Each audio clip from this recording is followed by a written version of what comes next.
de misaotra ny tompo indray tsika noho ny fahasoavany nanomezany an'ity fotoanandroany ity indray mba azotsika mifampahery amin'ny alalan'ny tenin'Andriamanitra. Dao aloha tompoko tsika amin'ny fisaorana ny tompo ny fandaharana fa tena mendrika ny hoderaina, mendrika ny ankalazaina izy isaorana noho ny zavatra ataony amintsika isanandro. Raha mbola nisy olona amin'izao fotoana izao tsy nahatanteraka ny fisaorany de dao anararoatra isaotra ny tompo amin'ity androany ity. Matetika izy io mety adino fa zany mahatonga an'izao fandaharana izao ampatsiaro ireo olona mbola tsy nisaotra ny tompo tamin'ny zavatra rehetra tamin'ity androany ity. Mbola miaina eto tany tsika de tiako ny malagasy rehetra izay maheno ny izao fandaharana izao mba isaotra ny tompo noho ny amin'ity Madagasikara ity. Tena hafa mihitsy ity Madagasikara ity de hafa mihitsy ny malagasy. Na ireo ekonomista de sahirana mihitsy mandinika an'ity Madagasikara ity satria na de teo reny krizy be da be niseto eto Madagasikara reny de reto ihany tsika reto. Ninona zavatra nitranga teto amin'ny firenena de mbola reto ihany ny malagasy. Nisy ny arety mandringana eraka zao tontolo zao marina fa nisy maty tsika, marina fa nisy votsika, fa tena mbola hafa mihitsy ny fiarovan'Andriamanitra tsika. Ny zavaboary ny tantsika mamokatra, ireo biby samihafa, ireo zava-maniry, ny hazo fihinam-boa, ny toetrandro, ny toetany, tena hafa mihitsy Madagasikara. Ka manasanao amin'izao fotoana izao zany koa mariky ny fitiavan-tanindrazana, zany hoe misaotra ny tompo noho ny nanomezany an'ity Madagasikara nosy ity. Eny tompo zany fisaoranao zany de mbola androtsaka ny fitahiana izy hitahan'ity Madagasikara ity.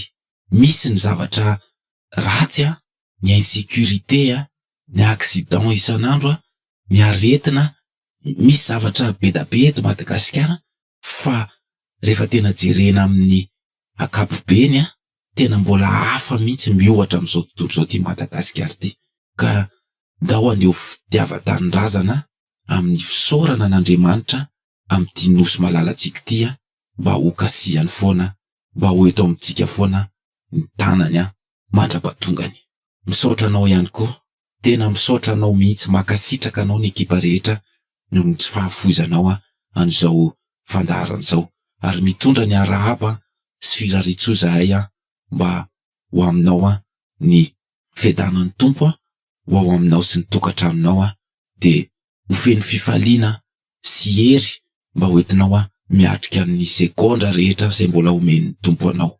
Matetika efa tena mavesatra mihitsy ny ray andro fa ndao le isaky ny segondra mihitsy no angatana ny tompo mba ho amin'izay segondra mbola omeny ny tanany de mba ho feno fifaliana ny tokantrano malagasy rehetra. Ndao koa apetraka eo am-pelantanan'ny tompo ny fandaharana fa tsy fantatra mihitsy ny rehefa avy eo.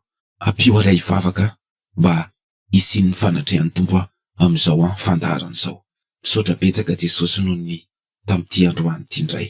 Ny zavatra rehetra efa nanampy anay, ny zavatra rehetra efa nomenao na de izay tsy nangatahanay ary, de mbola nampianao ihany koa ny teninao.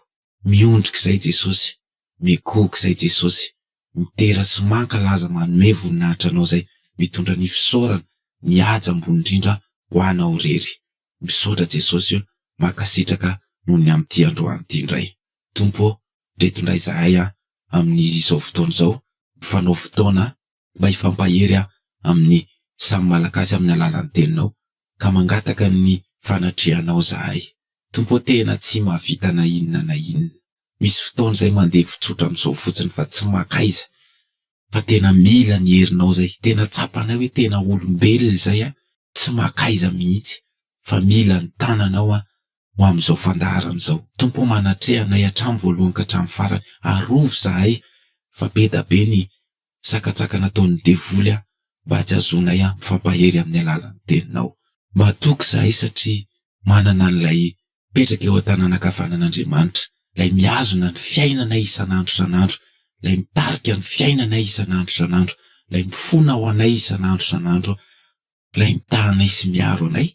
Matoky izay fa eto aminay ianao. Misaotra ry mpanjaka ny mpanjako voninahitra ho anao rery mandrakizay tsika rehetra na hoe amen. Androany tsika de iresaka misimisy kokoa indray momba ny fanantenana.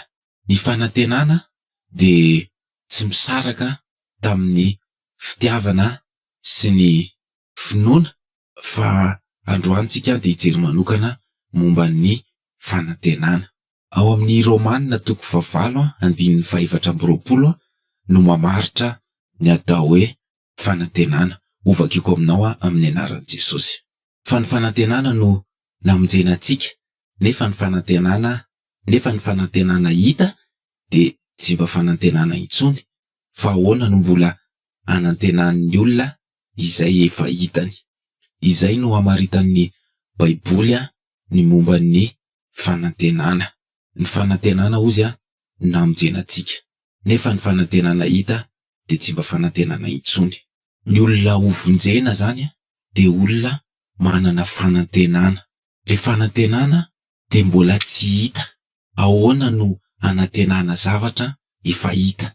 Na amin'ny fiainantsika isan'andro ary de tena hita taratra tokoa zany. Rehefa misy zavatra tenain'ny olona anankiray de mbola tsy hitany mihitsy le izy, fa raha tsy zany tsy fanantenana. Fa rehefa hitany le izy de tsy fanantenana intsony, fa efa eo le izy de tsy mila antenaina intsony. Efa fantatra le izy de tsy mila antenaina intsony. Fa ny fanantenana zany de any amin'ny tontolony mbola tsy hita, kanefa manantena ny olona anankiray. De tenenin'ny tenin'Andriamanitra hoe io fanantenana io no namonjena antsika. Lesona anankiray voalohany, zava-dehibe manana fanantenana amin'ny fiainana. Ny olona tsy manana fanantenana de reny kivy reny tsy mazoto reny, malaina, mamono tena, manaonao foana, manary dia, manary saina. Fa ny olona manana fanantenana de olona hovovonjy izay.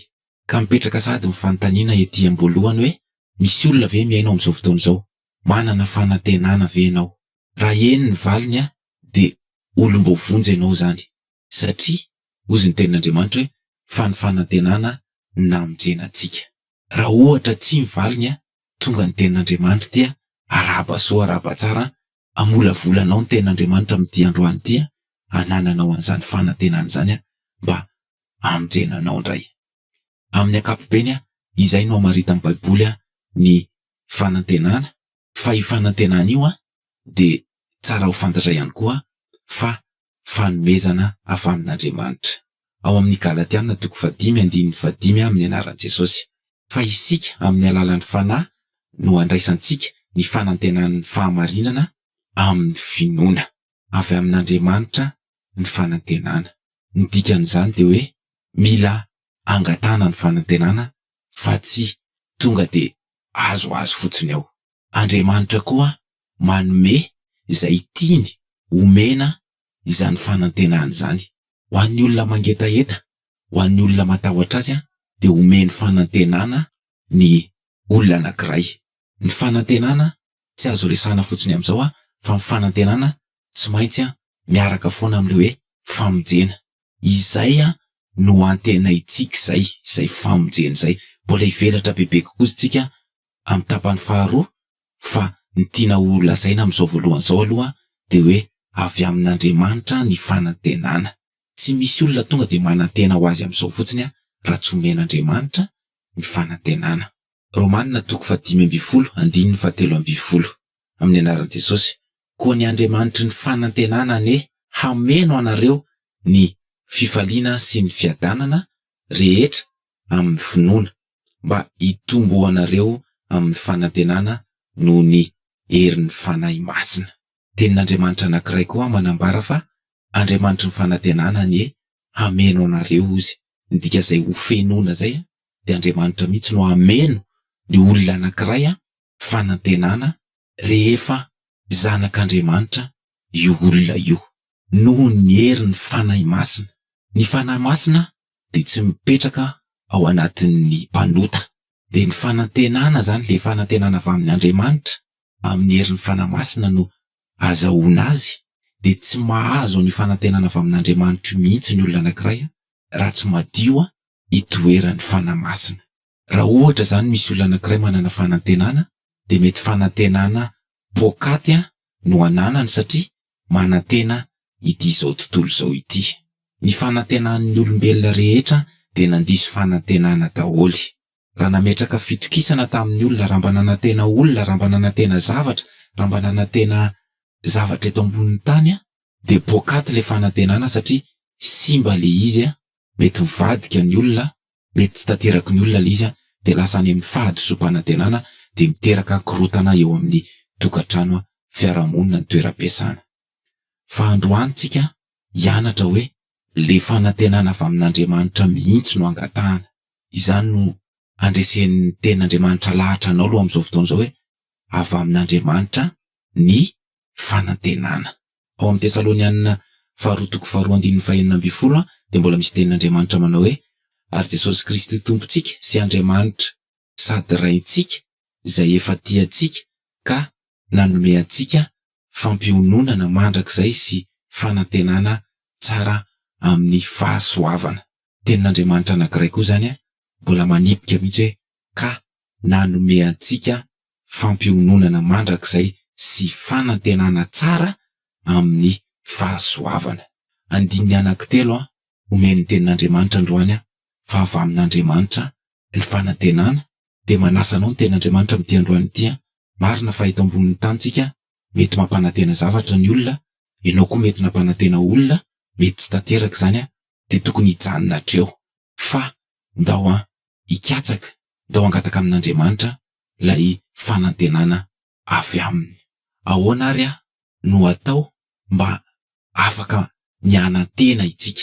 Fantatra zay hoe zay fanantenana, fantatra zay fa hoe avy amin'Andriamanitra izy fa ahoana kosa ny fomba atao ahoana ny fomba anaovana azy satria efa napetrak'Andriamanitra ao aminao le fanantenana. Diten'Andriamanitra ao amin'ny fitomanina 3:7-9 ny fomba anatanterahana an'izany fanantenana zany. Amin'ny anaran'i Jesosy, tsara amin'ny olona ny manantena sy miandry amin'ny fahanginana ny famonjen'i Jehova. Rehefa nomeny tompo fanantenana ianao tsapanao fa efa manantena famonjena ianao, de hozy ny tenin'Andriamanitra hoe tsara amin'ny olona ny manantena sy miandry amin'ny fahanginana. Eo am'izay ary le tena sarotra amin'ny maha-olombelona eo. Manantena sy miandry amin'ny fahanginana. Ahoana ny fomba anaovana an'izany? Rehefa misy toe-javatra mampiteny, rehefa misy toe-javatra te hamalina, rehefa misy toe-javatra mampatezitra, rehefa misy toe-javatra te hanazava ianao, de tsotra ny tenin'Andriamanitra hoe manantena sy miandry amin'ny fahanginana. Ny fanantenana de tsy maintsy miaraka amin'ny fotoana. Ny fanantenana dia ao anatina fotoana maharitra. De izany mananteny zany sy miandry zany de mila fiaretana.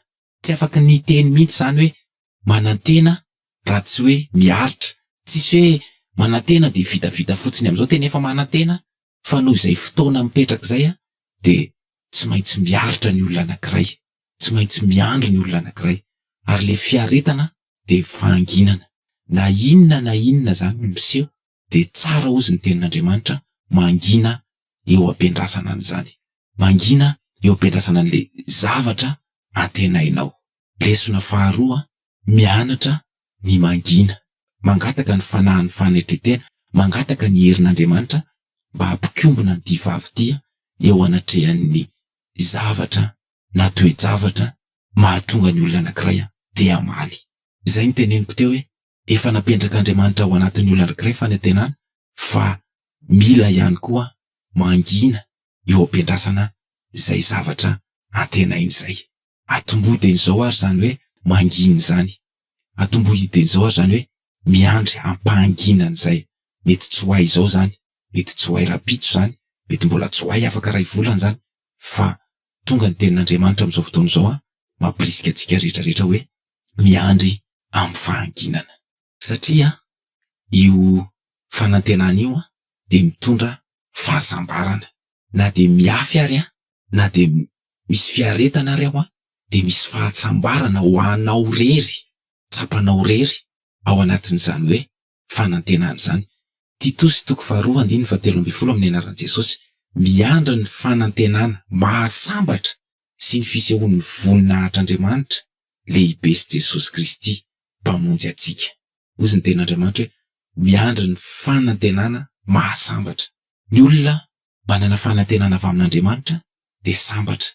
Izay fahasambarana izay no hery hoentiny manakombona ny vavany amin'ilay fotoana te hampamaly be iny, amin'ilay fotoana te hiadivana be iny, amin'ilay fotoana tena boboka be iny atao anatin'ny fo, amin'ilay fotoana te hamaly be tena le tsy tanty iny. Dia izay fahasambarana izay mipetraka ao anatin'ilay olona anankiray fa manana fanantenana dia vitany le tsy mamaly, vitany le tsy miteny, na tsy rariny miatra aminy na fanenjehana miatra aminy na aiza izy na aiza, dia izay fahasambarana izay mipetraka ao amin'izay olona izay. Ka raha misy olona mametraka fanontaniana amin'izao fotoana izao hoe sarotra be zany tenenin'ny tenin'Andriamanitra izany. Sarotra le izy fa ny tompo koa efa nanomana an'le fahasambarana ho an'ny olona miatrika an'izany fanantenana amin'ny fotoana izay andalovana eto ambonin'ny tany. Izao indray tsika dia hijery hoe inona daholo ary ireo zavatra ametrahantsika ny fanantenantsika. Tsy hoe dia manantena fotsiny amin'izao dia hoe izay, fa misy zavatra ametrahantsika ny fanantenantsika. Petera 1:7 amin'ny anaran'i Jesosy. Isaorana anie Andriamanitra sady rain'i Jesosy Kristy tompontsika izay niteraka antsika indray araka ny haben'ny famindram-pony ho amin'ny fanantenana velona tamin'ny nitsanganan'i Jesosy Kristy tamin'ny maty. Izay aloha dia efa mampitsikitsiky be izay hoe ny fanantenantsika izany fanantenana velona hozy ny ten'Andriamanitra tamin'ny nitsanganan'i Jesosy Kristy tamin'ny maty. Rehefa maty Jesosy dia kivikivy daholo ny olona rehetrarehetra hoe maty le fanantenana. Fa nitsangan'i Jesosy velona indray ny fanantenana dia mipetraka amin'izay daholo indray ny fanantenan'ny kristianina rehetra, ny fanantenan'ny zanak'Andriamanitra rehetrarehetra. Izay zany ny voalohany indrindra ametrahana ny fanantenana, dia Jesosy ilay nitsangana tamin'ny maty mipetraka eo an-tanana ankavanan'Andriamanitra izy amin'izao fotoana izao. Mifalia ianao, tena mitsikia mihitsy ianao amin'izao fotoana izao fa nitsangana Jesosy velona indray fanantenantsika. 4. Ho amin'ny lova tsy mety simba, tsy misy loto, tsy mety levina, voatahiry any an-danitra ho anareo. Amen. Ty koa dia mampitsikitsiky sy mampandindihy mihitsy ty anankiray ity satria misy lova antenaina amin'izao fanarana ny tompo izao izay tsy mety simba, tsy misy loto, tsy mety levina, voatahiry any an-danitra ho anareo. Izay ho anareo izay ho anao dia izaho koa mba te hiaraka mpandova aminao. Tonga dia mandray lesona. Rehefa misy zavatra very, rehefa misy fitaovana tsy azo, rehefa misy zavatra ety ambonin'ny tany, trano, tomobila, ka simba le izy, na nisy nangalatra le izy, na nisy olana le izy, dia tonga dia raiso ty tenin'Andriamanitra ty ampahery anao ampitsangana indray le fanantenanao fa any amin'i Jesosy lovanao tsy mety simba, tsy misy loto, tsy mety levina, efa voatahiry any an-danitra le izy ho anao. Fampiasantsika dia isaky ny misy zavatra zany, misy materiel, misy fitaovana tsy azo na simba na misy olana, dia tonga dia raiso io tenin'Andriamanitra io hoe nenaha tsy mety simba, tsy misy loto, tsy mety levina, efa voatahiry any an-danitra. Jauna 4:12 amin'ny anaran'i Jesosy. Ao an-trano raiko misy lapa maro, raha tsy izany dia efa nilaza taminareo aho andeha hanomana fitoerana ho anareo aho. Amen be koa zany mampandindihy koa zany mampitsinjatsinjaka mihitsy zany, mampisaotisaoty mihitsy zany ao an-trano raiko izy misy lapa maro.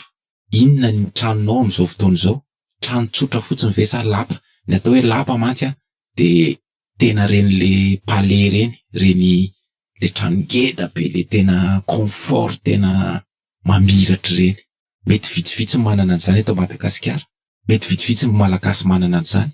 Dia raha ohatra zany mba mampalahelohelo anao satria ny trano tsotra, mety le tsy dia ara-dalàna ireny mihitsy ary ny trano, na mety manofa trano anao fa tsy manana mihitsy, de tonga de raisy ty tenin'Andriamanitra ty, ao an-trano ray koa misy lapa maro. Zany ny fanantenantsika zany. Zany lapa maro zany ho anao ny anankiray am'zany.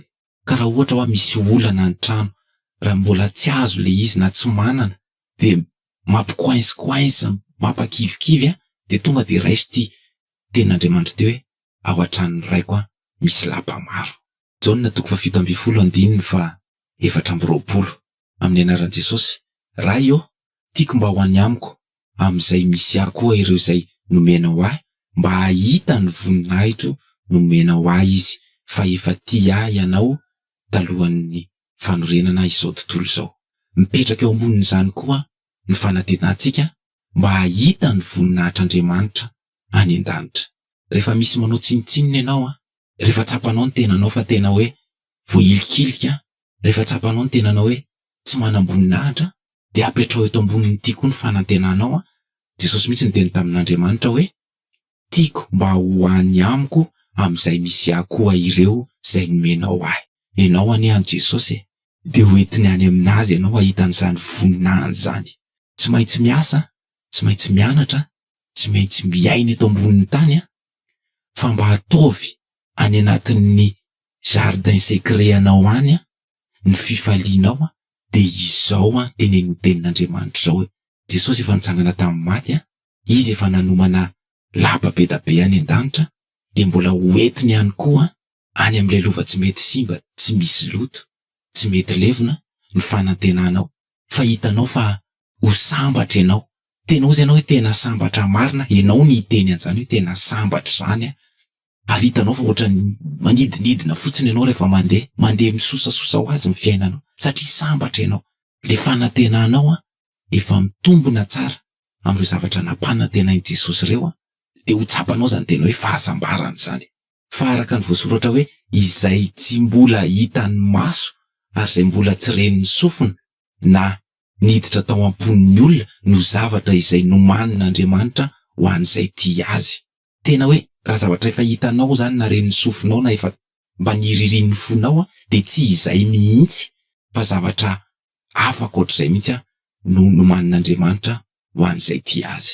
Tonga de ataovy ny fampiasana isaky ny misy toe-javatra, isaky ny misy fitaovana na materiel tsy azo, isaky ny misy olanolana, isaky ny misy tsirariny de menara mihitsy manomboka izao mametraka ny fanantenana any am' Jesosy fa ny eto mora simba sy mora loha sy mandiso fanantenana. Mila fiaretana zany fa ny tompo manome fahasambarana anao anatin'ny fiaretanao io. Zay ny tenin'Andriamanitra androany, dao apetraka eo am-pelantanan'ny tompo fa sao de angalariny devoly zany fanantenanao velona zany.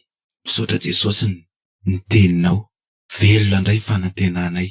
Raha ohatra ka nalahelohelo tamin'ity fiainanay isan'andro efa miaratsy ty, kivikivy indraindray tsy mazoto, de misaotra betsaka indray tamin'ity teny ity fa tokony zahay mametraka ny fanantenanay any aminao.